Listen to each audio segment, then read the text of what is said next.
का अंतिम पढ़ देते हैं। भगवान के विस्तार का वैसे तो कोई अंत ही नहीं है। सब भूतों का आदि मध्य अंत सब है भगवान। तुम्हारा नाश होने पर भी भगवान का नाश नहीं होता। जब प्रेमी और प्रेमिका आपस में मिलते हैं तो अपनी बातों में ही खोए रहते हैं। ऐसे ही भक्त और भगवान की आपसी बातें प्रेम रोज बढ़ता है। यहाँ तक कल हुआ था।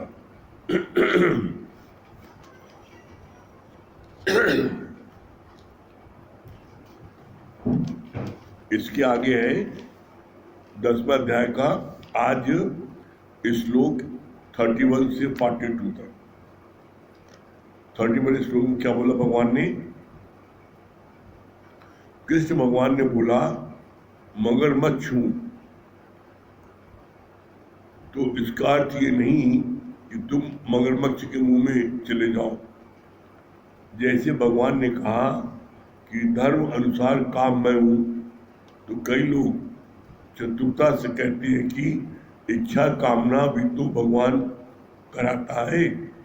भोगों में गिरते हैं अपनी इच्छा से और उसको ढकते हैं, ये कहकर भगवान ही तो भाव उत्पन्न करता है। ऐसे तो भगवान ने ये भी कहा है कि मृत्युमय हूं, तो हम जाकर मौत के मुंह में थोड़े ही पड़ेंगे। यहाँ पर कहने का अभिप्राय क्या है भगवान का? बोला सब मैं हूं।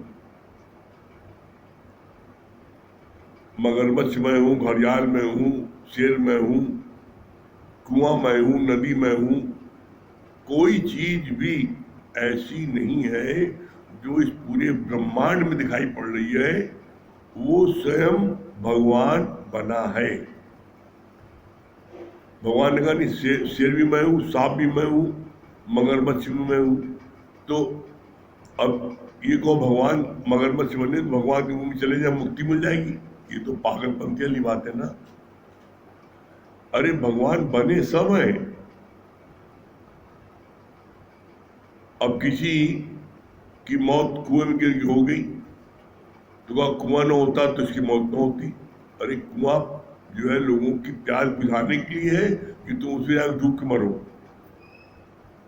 भगवान ने सारी चीजें, चाहे वो अच्छी हो चाहे वो खराब हो, सब कुछ परमात्मा ने बनाई है, वही बना है। तो फिर ऐसे में हम बात को समझें। भगवान बने सब है, लेकिन हमें उसमें जाकर के मरना नहीं है। अब ऐसे बोला नहीं भगवान ने, वैसे तो मृत्यु मैं हूं, मृत्यु मैं हूं, तो तुम मृत्यु को गले लगा लो, ट्रक के नीचे आ जाओ, सब कुछ मैं ही बनाऊं। तो इसके मतलब ही नहीं कि तुम अपने को जानबूझ करके ट्रक के नीचे डाल दो, शेर के आगे चले जाओ, सांप से कटा दो, मगरमच्छ मुंह में चले जाओ, ऐसा नहीं। अपनी सावधानी पूरी रखनी है। लेकिन अगर कभी ऐसा हो जाता है तो उसमें हम दुखी ना हो। आगे बोला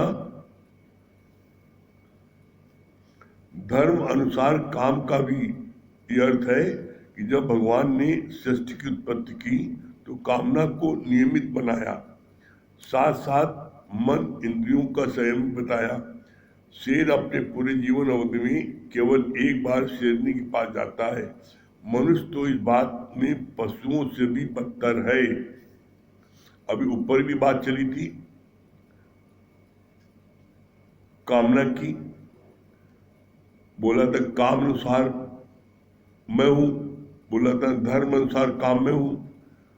तो लोग चतुराई से, इच्छा उनकी है विषय विकार में गिरने की, लेकिन वो क्या है, चतुराई से क्या बोलते हैं, अरे भगवान ने इसको लोग बनाया इसीलिए है। अरे भगवान ही तो इच्छा पैदा की, भगवान इच्छा पैदा नहीं की। इच्छा तुम्हारी है लेकिन शक्ति भगवान की है। अगर भगवान शक्ति न दे तो तुम सामर्थ्यवान नहीं हो किसी काम करने के लिए। तो यहाँ पर भगवान ने शक्ति दी है, लेकिन जो तुम कर्म करते हो तुम अपनी इच्छा अनुसार करते हो। भगवान नहीं कहता ऐसा करो ऐसा नहीं करो। फिर यहाँ पर जो बोला गया, कितनी अच्छी बात, धर्म अनुसार काम का भी ये अर्थ है कि जब भगवान ने सृष्टि की उत्पत्ति की, अरे सृष्टि की उत्पत्ति की उस समय बोला काम की आवश्यकता थी तो सृष्टि की उत्पत्ति कर दी। एक बेटा हो गया, तुमने कामना की, वास्ता में गिरे, एक बेटा हो गया, दो बेटा हो गया, तो क्या अब तुम ब्रह्मचारी हो? अपने दिल में झांक के देखो, पूछो। लखनऊ में गुरुजी ने आज से 25 साल पहले सिटी मॉन्टेसरी स्कूल में सत्संग हो रहा था और यही टॉपिक चला था। तो किसी ने ये बोला, अब मैं नहीं गिरता काम में, शादीशुदा थे। तो गुरुजी ने इतनी तेज वाणी चलाई है, पूरे हॉल में सन्नाटा छा गया। उन्होंने बोला कि यहाँ पर भगवान ने कहा काम अनुसार मैं हूं, धर्म अनुसार काम मैं हूं, तो सृष्टि की रचना के लिए काम को बनाया गया और उससे आप सृष्टि रचना हुई। लेकिन जो रचना तुमने अपने सृष्टि की तुमने एक बच्चे, दो बच्चे, तीन बच्चे पैदा कर लिए, इसके बाद भी गुरुजी ने बोला, चैलेंज देके कहा सिटी मॉन्टेसरी स्कूल में आज से 25 साल पहले, बोला कोई मर्द यहां पर ऐसा है, एक भी कोई बता दे ज्ञान सुनने पर आपके अंदर में अब विषय विकारों में गिरने की इच्छा बहुत हद तक समाप्त हो गई है।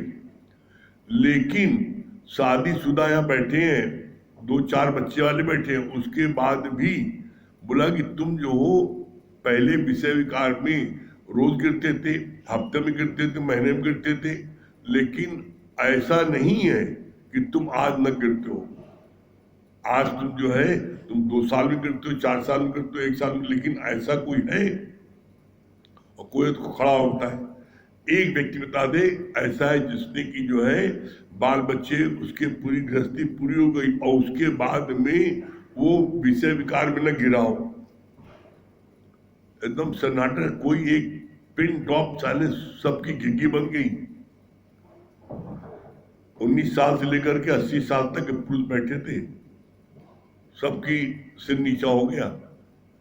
तो बोला ज्ञान सुनने के बाद में आपके अंदर में चेंज आया है, लेकिन पूर्णतः कंट्रोल किया किसी ने? तो बोला यहां पर इच्छा तुम्हारी है और तुम भगवान का नाम लगाते हो। और उदाहरण पेश किया ना कि शेर जो है अपने पूरे जीवन काल में शेरनी के पास एक बार जाता है बस, और तुम्हारी कोई गिनती नहीं होगी। तो इसलिए ज्ञान में लेप नहीं लगाओ, ज्ञान को, गुरु के ज्ञान को सुनने के बाद में उस पर चलने की कोशिश करो तो फायदा होगा। फिर आगे बोला, कितनी अच्छी बात, विभूतियों को जानकर तुम खुश हो जाओ कि जड़ चेतन सर्वत्र भगवान ही है। Beauty is to admire not to touch. फूलों की सुंदरता अनुभव करने की है, सुगंध लेने की है, पर फूल को तोड़ना ठीक नहीं है। कितनी अच्छी बात बोली भगवान ने। Beauty is to admire not to touch. इंसान की सबसे बड़ी कमजोरी क्या है? वो किसी भी खूबसूरत चीज को देखता है तो देखने के बाद क्या करता है, वो चाहता है ये हमें मिल जाए, ये मेरी हो जाए। अरे भाई, बगीचे में फूल खिला है और जितने लोग बगीचे में आ रहे हैं सब उसको देख के आनंदित हो रहे हैं, सबको आनंद मिल रहा है, तुमने तोड़ लिया।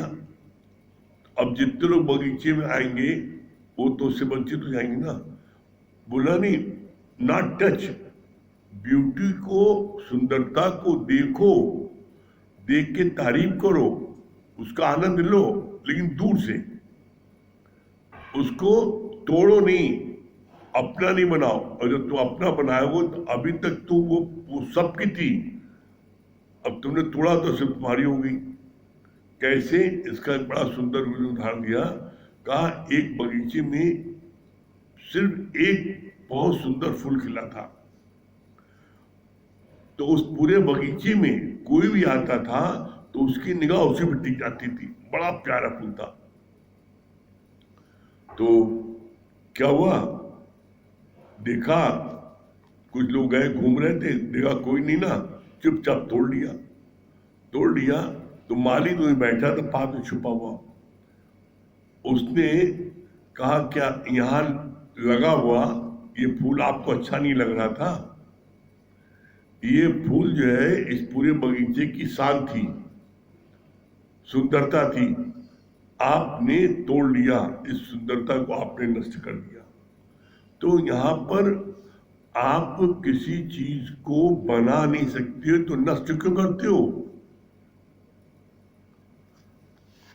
तो इसीलिए जो भी चीजें खूबसूरत होती हैं उसको देख करके उसको बोला ना, उसको एडमायर, उसकी प्रशंसा करो कि ये इतनी खूबसूरत है तो इसको बनाने वाला कितना खूबसूरत होगा, उसको तोड़ने की आवश्यकता नहीं है। फिर बोला, कृष्ण भगवान ने कहा नदियों में गंगा मैं हूं, तो सब लोग केवल गंगा को ही पूछते हैं। अब देखा जाए तो बाकी दूसरी नदियां भी खेतों के द्वारा खेतों हरा भरा करती हैं। मतलब भगवान ने जिसका नाम ले लिया, लोग समझते थे वही है, उसमें भगवान सब में। अब कहानी, अगर भगवान ने कहा गंगा, नदियों में गंगा मैं हूं, तो गंगा की महानता सबसे ज्यादा हो गई और लोग गंगा में जाके नहाते हैं। कितनी अच्छी बात बोली भगवान ने। खेतों में जो अनाज पैदा होता है तो क्या सिर्फ अकेले गंगा का पानी जाता है? सारी नदियों को पानी जाता है तब खेती होती है। तो जो सारे जीव पल रहे हैं तो सारी नदियों के जल के कारण, अकेले गंगा के कारण नहीं है। लेकिन चूंकि भगवान ने नाम ले लिया तो इसलिए उसकी मानता हो गई। फिर आगे बोला, पहले पहल हमें गुरु ने सत्संगियों में अनुकूल चलने वालों में ही भगवान दिखाता है, फिर धीरे धीरे एक समय ऐसा आता है कि हमें सर्वत्र भगवान ही दिखता है। आकार को सभी विनाशी हैं, आकार तो सभी विनाशी हैं, पर उनके अंदर का तत्व अविनाशी है। कितनी सुंदर बात है। पहले हमको भगवान कहते हैं ना कि जो ये भगवान देखने की है, इसके तीन इसकी वो है, तमो सतो रजो। तमो क्या है? किसी एक में भगवान देखना, किसी एक में। जिसने मेरा सब काम कर दिया वो भगवान है। फिर सतो रजो, रजो में क्या है? कुछ कुछ में जो जो मेरे को जो है सहायता पहुंचाता है, मेरा काम करता है, मेरी बात मानता है, उससे मुझे भगवान दिखाई पड़ता है। भगवान ने कहा ये भी गलत है, किसी एक में भगवान देखना ये भी गलत है, और कुछ लोगों में भगवान देखना ये भी गलत है। बोला सतो, सतो मतलब क्या होता है? कैसा भी चोर चंडाल बदमाश तुम्हारा विरोधी हो, अपमान करने वाला हो, चाहे संत हो, पंडित हो, कोई हो, हर एक में भगवान देखना, ये है सत्वगुणी भक्ति। तो बोला ये सबसे लास्ट है, ये इतनी जल्दी इसकी उपलब्धि नहीं होती, ये उपलब्धि होती है जब आप समय से सत्संग लो, पूरे पूरे वचन मानो, अभ्यास करो, और उसके बाद में जाकर के उपलब्धि होती है लास्ट में। ये उपलब्धि असंभव नहीं है, लेकिन सरल भी नहीं है। ये उपलब्धि बहुत कठिन है, लेकिन किसी ने अगर पक्का इरादा कर लिया तो उसको ये उपलब्धि मिल सकती है। और लोगों ने पाई है, गुरु ने पाई है, तो ऐसे में ये उपलब्धि आप भी पा सकते हो। फिर बोला भगवान ने,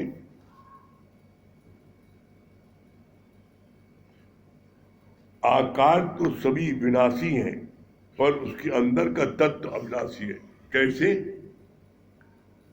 कितनी अच्छी बात बोली। बोला जैसे जैसे आकार बल्ब है,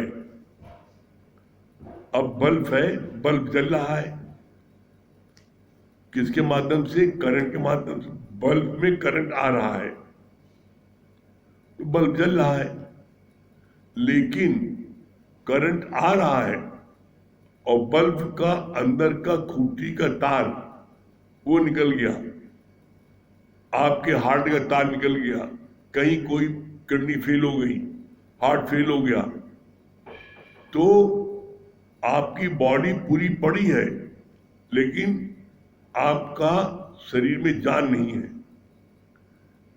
इसी तरीके से बल्ब है, बल्ब जल रहा है भी अच्छे भला, लेकिन अंदर का खूंटी के तार जो दो होते हैं बल्ब में लगे होते हैं, एक तार निकल गया, तो अब वो बल्ब तो आकार में है, लेकिन अब करंट भी आ रहा है उसमें, बल्ब में करंट आ रहा है, लेकिन वो अब जल नहीं रहा है। जैसे शरीर पड़ा है, लेकिन अब शरीर उठ बैठ बात नहीं कर रहा है, शरीर कार्य नहीं कर रहा, कोई गति नहीं कर रहा है। क्यों? क्योंकि अंदर का फ्यूज हो गया है। तो बोला इसके लिए, इसीलिए इसमें जो फ्यूज हो गया है, इसमें बारीकी वाली बात क्या है? इसमें बारीकी वाली बात यह है, बोला कि तार निकल गया तो बल्ब अब जल नहीं रहा, लेकिन बल्ब है। इसका मतलब क्या बोला? तत्व अभी उसमें है, अभी भी उसमें भगवान है, शक्ति है, लेकिन चूंकि करंट नहीं आ रहा इसलिए वो नहीं जल रहा है। इसीलिए कहा जाता है कि मुर्दा शरीर शांत होने के बाद भी भगवान की शक्ति मुर्दे में है। मुर्दे में ऐसा नहीं भगवान शक्ति नहीं है। इसीलिए कहा जाता है कि हस्ती भांति प्रिय, ये ब्रह्म रूप है, और नाम रूप नाश है, ब्रह्म का प्रकाश है। नाम और रूप, नाम क्या है? ये फलाने लाला, फलाना लाला जो है, अभी तो उनको लाला बुला रहे थे, अब लाला गए। इसी तरीके से बल्ब है, बल्ब दिखाई पड़ रहा है तो बल्ब नहीं टूटा है, बल्ब दिखाई पड़ रहा है, लेकिन फ्यूज हो गया। इसी तरह शरीर फ्यूज हो गया, लेकिन दोनों में वो शक्ति अभी भी है, हस्ती भांति है। हस्ती भांति प्रिय भगवान का रूप है। कैसे? इसको और क्लियर किया भगवान ने। इसका अर्थ क्या हुआ? हस्ती माने है, भासी माने भास रहा है, मुर्दा दिखाई पड़ रहा है, मुर्दा है, मुर्दा दिखाई पड़ रहा है। प्रिय माने प्यारा भी है। अभी मुर्दे पर कोई पैर रख दे तो आप बर्दाश्त नहीं करोगे, जान नहीं है, उसके बाद भी प्रिय है। हमारे पिता का मुर्दा है, हमारे भाई का है, हमारे फलाने का है, तो जो हमारा प्यारा उसका है, तो वो मरने के बाद भी हमको प्रिय है। क्यों? क्योंकि अभी भी उसमें आत्म तत्व है। तो बोला आत्म तत्व का नाश नहीं होता, नाश होता ऊपरी आकार का। तो ऐसे में हमें किसी के लिए रोना धोना मचाए ये गलत है। क्यों? क्योंकि गया कहाँ है? अरे change of dress and change of address, वो चल बसा, यहां से गया कहीं बस गया, या तो भगवान को जाके बसेगा या किसी घर में आके पैदा होगा। तो रोने की बात क्या है?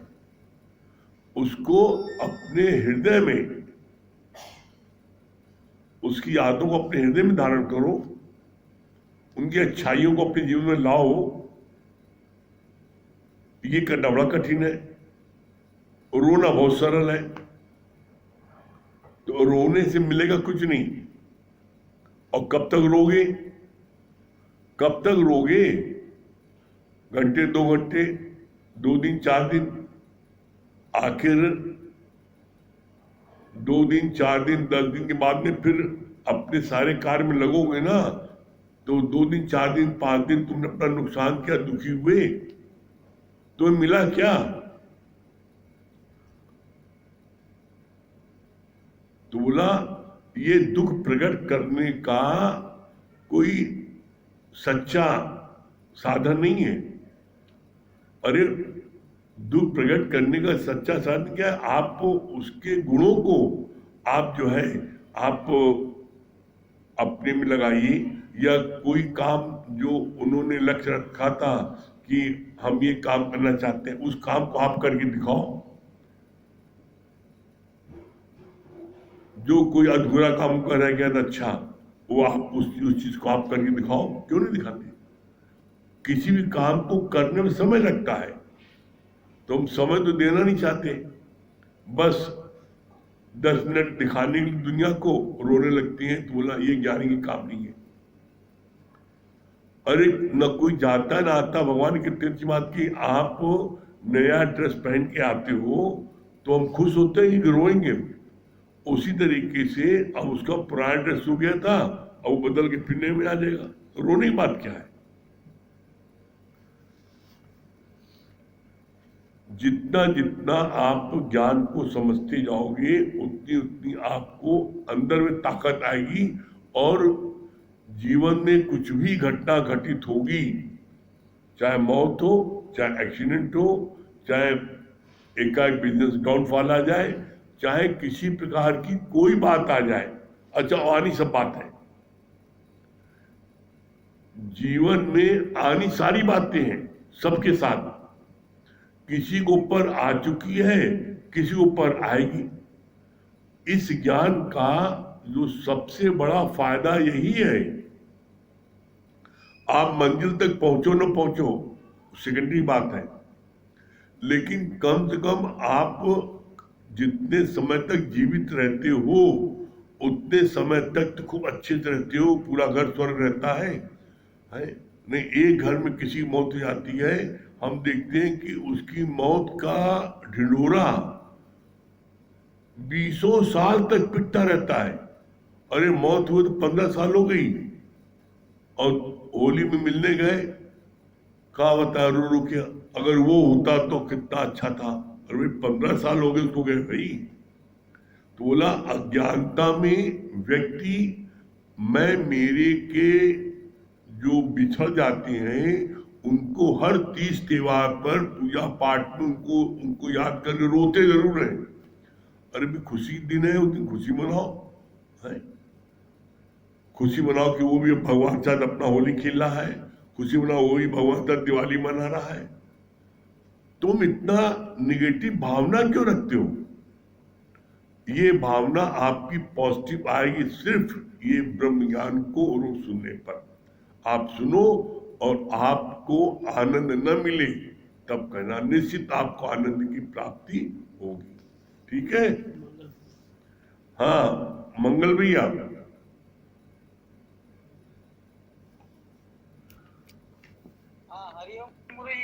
हाँ हरिओम भैया, क्या बोल रहे हैं? हरिओम। हरिओम हरिओम। आवाज आ रही है गुरु जी? हाँ हाँ आ रही है, आ रही आवाज। बहुत अच्छी बात है अभी। जी जी, बहुत अच्छी बात है। अभी जगदीश भैया ने कहा सबसे बड़ा सत्संग होता तपस्या नहीं होती है। हाँ इसलिए हमें सत्संग को टॉप प्रायोरिटी देना है। और सत्संग ही भगवान है। ये तो अपने अनुभव से कह सकते हैं कि सत्संग से ही आज सब कुछ संभले हुए हैं। और सत्संग में दवाई मिलती है। हाँ, क्या बोली लक्ष्मी जी? हरिओम गुरुजी। हरिओम। सबने भगवान देखे, यही तो गुण है। हाँ, बहुत गुण सुंदर। सबने भगवान देखे, ये नहीं कि केवल अपने में देखे, सभी में भगवान देखे, यही सब। हाँ, बहुत सुंदर। मुझे बहुत अच्छा लगा। हाँ, चित्रा जी। हरिओम गुरुजी। हरिओम। हरिओम गुरुजी। हरिओम, क्या बोल रही है? गुरुजी बहुत बहुत अच्छा लगा कि जैसे बल्ब में करंट आता है लेकिन पूर्ति हट जाती है, इसी प्रकार ये शरीर रहता है, भगवान है, लेकिन बस परमात्मा से कनेक्शन कट जाता है। सचमुच आज आज हर चित्रों से आपने खाली कर दिया है, या भी भगवान को ले जाना हो ले जाए। अपना पूरा काम उतार चुके हैं। हाँ, बिल्कुल चिंता नहीं है। हाँ, जब आए संतोषण सब दिन दूर समान। बहुत सुंदर। बहुत अच्छा लगा। हरिओम। हरिओम। श्याम भैया।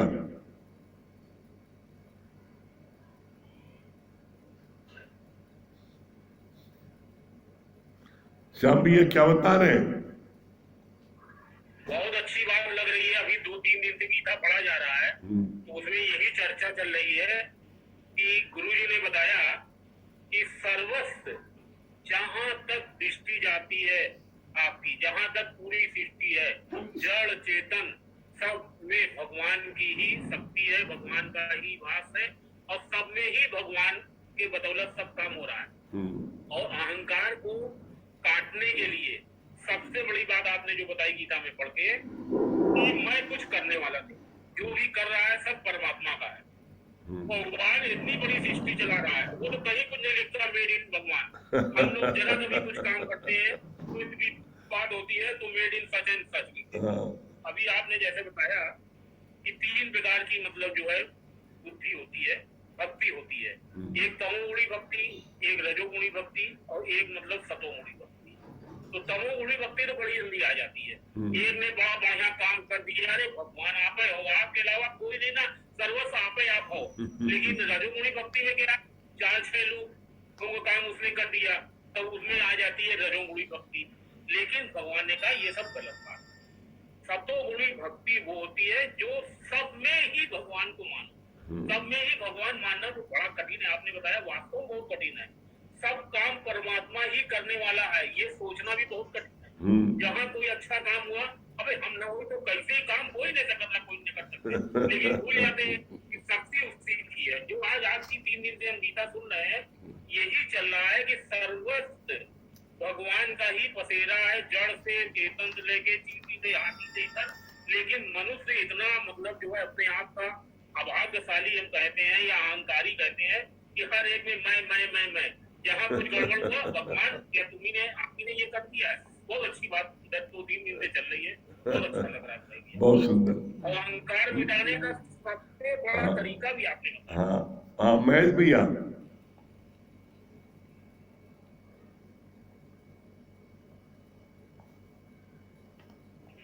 हरिओम गुरुजी। हरिओम।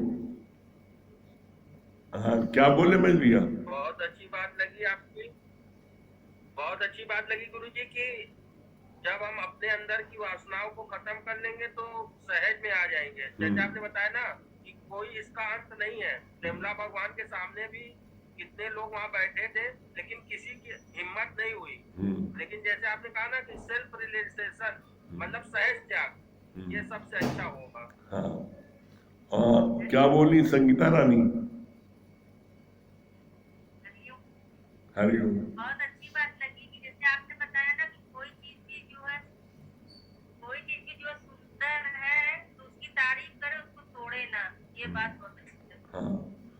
और उस परमात्मा की तारीफ करे कि जिसने उसे खूबसूरत बनाया है। हाँ, दुर्गेश भैया दिल्ली।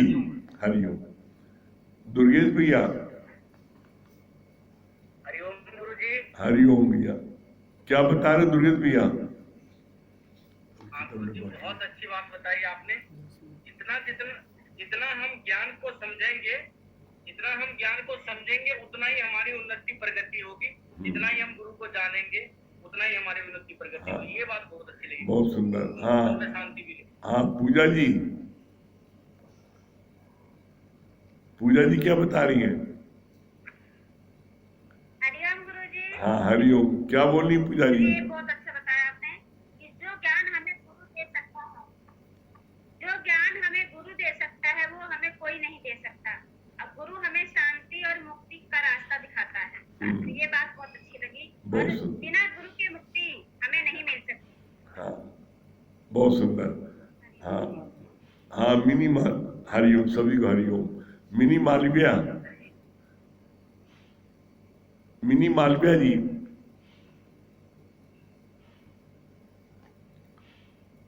और कल की सूचना क्या है? कल से जैसे 9 बजे सत्संग रात में होता था रोज ऑनलाइन, वैसे ही ऑनलाइन सत्संग रात में 9 बजे से होगा, क्योंकि कर्फ्यू जो है 9 बजे से लग जाता है यहाँ पर, 9 से सुबह 6 तक। तो पहले हमने इसलिए रखा था 8 बजे से 8:30 से कि लोग यहाँ घर आते थे, 10 बजे तक 9:45 तक निकल जाएंगे, 10 बजे था। लेकिन कर्फ्यू में चेंज हो गया है, इसलिए जो है अब कोई आएगा नहीं, घर पर नहीं आएगा, क्योंकि कर्फ्यू लग जाता है 9 बजे से। तो जो लोग सिर्फ सत्संग को ऑपरेट करते हैं वो रहेंगे, और बाकी लोग सब अपने घर से ऑनलाइन सुनेंगे 9 बजे से। और दूसरी सूचना है, नीलू जी के घर पर संडे को सत्संग जो होना वाला था वो इस संडे को नहीं होगा, आगे जब होगा तो उसकी सूचना दे दी जाएगी। इस संडे को इसलिए नहीं होगा क्योंकि उनके घर के पास भी एक कोरोना का पॉजिटिव निकल आया, पूरा मोहल्ला वहां पर हो गया है, सील हो गया है। तो इसलिए अगले संडे को, इस संडे को जो नीलू घर पर होना था सत्संग, वहां पर नहीं होगा। हाँ मिनी मालविया जी। हाँ हाँ प्रणाम प्रणाम, आ रही आवाज, बताइए क्या? हाँ बोलिए, क्या बता रही है? बहुत अच्छी लगी। ये तो सच बात है, इस बात पर करने वाले तो सब हो जाने के भैया सारे काम शांति वही सत्संग है बेटा।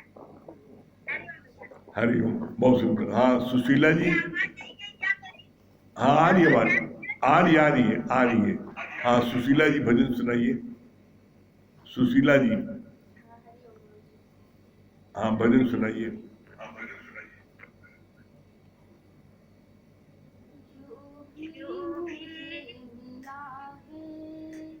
तेरे दर से ही मिला है, जो भी मुझे मिला है, तेरे दर से ही मिला है। तो धन्य मेरा जीवन तेरे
बहुत सुंदर, बहुत सुंदर। चलिए, समय हो रहा है, ओम का जाप कर लें।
सभी प्रेमियों को हरिओम, राम राम।